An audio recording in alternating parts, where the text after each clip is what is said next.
Friends ఈ రోజు మనం ఈ వీడియో అయితే 2025 కి సంబంధించిన KTM డ్యూక్ 200 ని రైడ్ చేయబోతున్నాం. రైడ్ చేస్తూ నా రైడ్ ఎక్స్పీరియన్స్, అలాగే ఈ బైక్ లో ఉన్న ప్రోస్ అండ్ కాన్స్, అలాగే ఈ బైక్ లో ఉన్న ఫీచర్స్ అన్ని కూడా లైవ్ లో ఎలా వర్క్ అవుతున్నాయి, అంటే ఇంజిన్ పెర్ఫార్మెన్స్ ఎలా ఉంటుంది, సస్పెన్షన్ ఎక్స్పీరియన్స్ ఎలా ఉంటుంది, బ్రేక్స్ అనేవి ఎలా వర్క్ అవుతున్నాయి, అలాగే టైర్స్ గ్రిప్ ఎలా ఉంది, స్టెబిలిటీ ఎలా ఉంది, ఇలా అన్ని కూడా మీకు ఈ బైక్ గురించి క్లియర్గా ఎక్స్ప్లెయిన్ చేస్తాను. కాబట్టి వీడియో అక్కడ స్కిప్ చేయకుండా లాస్ట్ చూసే ప్రయత్నం చేయండి. ఆల్రెడీ ఈ బైక్ యొక్క ప్రైస్ అలాగే ఫీచర్స్ అన్ని కూడా ఎక్స్ప్లెయిన్ చేస్తూ ఒక డెడికేటెడ్ ఫుల్ వీడియో మన ఛానల్ అయితే ఉంది, అంటే వాక్ అరౌండ్ రివ్యూ అనేది మన ఛానల్ అయితే ఉంది. సో ఆ వీడియోకి కంటిన్యూషన్ అని చెప్పొచ్చు.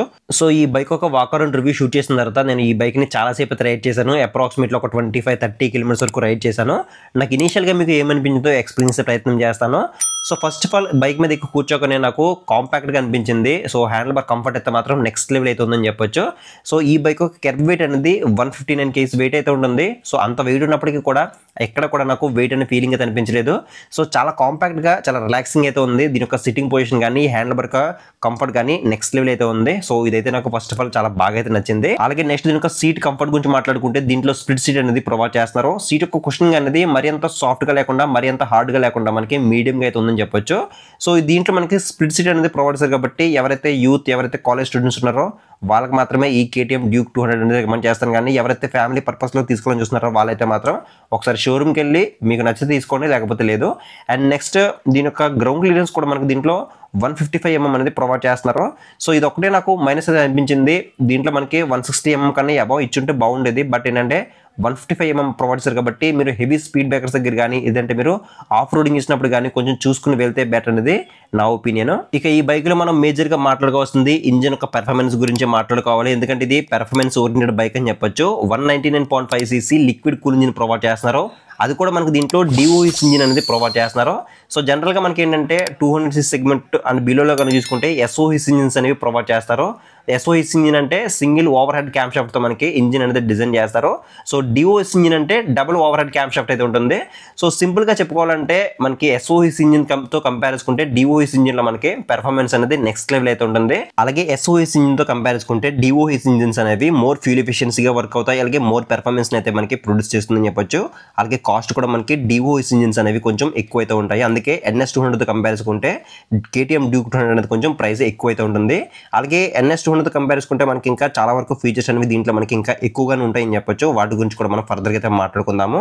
ఇక ఈ ఇంజిన్ యొక్క పెర్ఫార్మెన్స్ ఏ విధంగా ఉందని మాట్లాడుకుంటే ఇది మనకి 24.6 PS పవర్ని, అలాగే 19.3 Nm టార్క్ అయితే జనరేట్ చేస్తుంది. సో మనకి ఇనిషియల్గా పికప్ అయితే మాత్రం నెక్స్ట్ లెవెల్ అయితే ఉంటుంది. అలాగే మిడ్ ఎండ్లో కూడా మనకి ఎటువంటి ప్రాబ్లం లేకుండా మనకి మంచి పికప్ అయితే మనకి తీసుకుంటుందని చెప్పొచ్చు.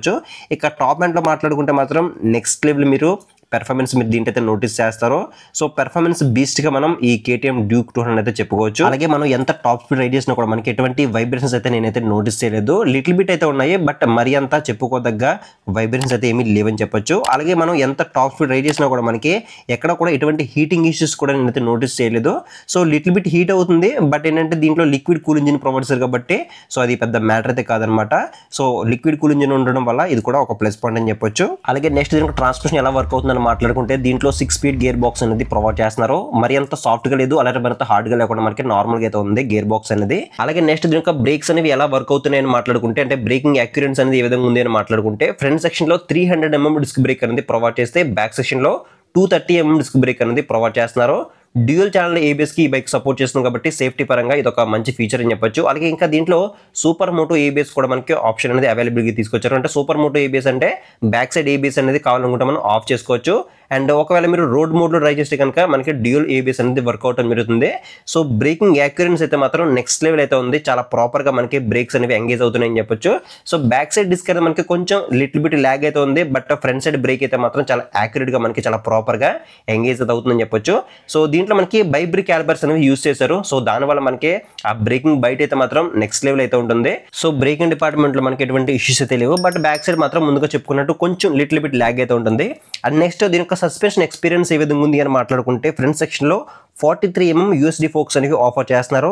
అలాగే బ్యాక్ సెక్షన్లో అడ్జస్టబుల్ మోనోషాక్ అనేది ప్రొవైడ్ చేస్తున్నారు. సో ఇక్కడ మనం ఒక చిన్నదైతే నోటీస్ చేయొచ్చు, మనకి ప్రీవియస్గా ఉన్న జనరేషన్కి ఈ జనరేషన్కి కానీ చూసుకుంటే. So front side USD folks అనేవి యాజువల్గా ఉన్నప్పటికీ సో ప్రీవియస్గా మనకి WP ఎపెక్స్ బ్రాండ్ నుంచి తీసుకోవడం జరిగింది. ఈసారి కంప్లీట్గా ఎండ్యూరెన్స్ నుంచి తీసుకోవడం జరిగింది. అలాగే బ్యాక్ సెక్షన్లో కూడా మనకి ప్రీవియస్గా WP ఎపెక్స్ నుంచి ఉండేది, ఈసారి కంప్లీట్గా నైట్రాక్స్ నుంచి తీసుకోవడం జరిగింది. సో మనకి ఏంటంటే కొంచెం కాస్ట్ అనేది కొంచెం తగ్గించడం కోసం మనకి సో WP ఎపెక్స్ నుంచి కాకుండా మనకి వేరే బ్రాండ్స్ అయితే తీసుకోవడం జరిగింది. ఇక సస్పెన్షన్ ఎక్స్పీరియన్స్ ఏ విధంగా ఉంది అని మాట్లాడుకుంటే సో బ్రాండ్స్ గురించి పక్కన పెడితే కనుక యూఎస్డి ఫోక్స్ మనకి ఫ్రంట్ సైడ్ చాలా బాగా అయితే పెర్ఫామ్ చేస్తున్నాయి. సో మనం కార్నరింగ్ చేసినప్పుడు కూడా మనకి చాలా కాన్ఫిడెంట్ గా మనం రైడ్ అయితే చేయొచ్చు. అండ్ సస్పెన్షన్ ఫీడ్బ్యాక్ కూడా మనకి మరింత సాఫ్ట్ గా లేకుండా మరింత హార్డ్ గా లేకుండా మనకి చాలా పర్ఫెక్ట్ గా ట్యూన్ చేశారని చెప్పొచ్చు. అలాగే బ్యాక్ సైడ్ కూడా మనకి అడ్జస్టబుల్ మోనోషాక్ అయితే ఇచ్చారు. సో దీని యొక్క ప్లే బ్యాక్ కూడా మనకి సో నెక్స్ట్ లెవెల్ అయితే ఉంది. సో మనకి హెవీ బంప్స్ వచ్చినప్పుడు కూడా మనకి తెలియకుండా మనకి చాలా ప్రాపర్ గా అయితే ఉందని చెప్పొచ్చు బ్యాక్ సైడ్ సస్పెన్షన్ అనేది. ఇక టైర్స్ గ్రిప్ ఏ విధంగా ఉంది అని మాట్లాడుకుంటే ఫ్రంట్ సెక్షన్ లో 110 సెక్షన్ టైర్ అనేది ప్రొవైడ్ చేస్తున్నారు. బ్యాక్ సెక్షన్ లో 150 సెక్షన్ బ్రాడ్ టైర్ అనేది ప్రొవైడ్ చేస్తున్నారు. సో బ్యాక్ సైడ్ మనకి రేడియల్ టైర్ అనేది ప్రొవైడ్ చేస్తున్నారు. ఫ్రంట్ సైడ్ నార్మల్ అయితే ఉంటుంది, బట్ బ్యాక్ సైడ్ మాత్రం రేడియల్ టైర్ అనేది ప్రొవైడ్ చేస్తున్నారు. సో మనం కార్నరింగ్ చేసినప్పుడు కానీ లేదా మనం టాప్ స్పీడ్ లో రైడ్ చేసినప్పుడు కానీ ఎక్కడ కూడా మనకి స్కిడ్ అయ్యి పడిపోతామన్న భయం లేకుండా మనకి మంచి కాన్ఫిడెన్స్ ని ఈ టైర్స్ అయితే రైడర్ కి అయితే ఇవ్వడం అయితే జరుగుతుంది. అలాగే ఈ బైక్ యొక్క స్టెబిలిటీ అనేది ఎలా ఉందని మాట్లాడుకుంటే ఈ బైక్ ని స్ప్లింట్ రిలీజ్ ఫ్రేమ్ అయితే డిజైన్ చేశారు. So one of the best frame అని చెప్పొచ్చు. ఇది KTM వల్ల పేటెంట్ ఫ్రేమ్ అని చెప్పొచ్చు. సో మనం 100 దాటిన తర్వాత 120, 130 వెళ్ళినా కూడా మనకి స్టెబిలిటీ ఎక్కడ కూడా మనకి మిస్ అవ్వకుండా రైడర్ కి మంచి కాన్ఫిడెన్స్ లెవెల్స్ అయితే ఇవ్వడం అయితే జరుగుతుంది. అలాగే దీని యొక్క టాప్ స్పీడ్ గురించి మాట్లాడుకుంటే ఈజీగా మీరు 140+ అనేది క్రాస్ అయితే చేయొచ్చు. ఇక దీని యొక్క లైటింగ్ విజిబిలిటీ ఏ విధంగా ఉంది అని మాట్లాడుకుంటే సో మనకి దీంట్లో అన్ని లైట్స్ కూడా LED తోనే ప్రొవైడ్ చేస్తారు. హెడ్ లైట్ కానీ, టర్న్ ఇండికేటర్స్ కానీ, టైల్ లైట్ కానీ అన్ని కూడా మనకి LED తోనే ప్రొవైడ్ చేస్తారు.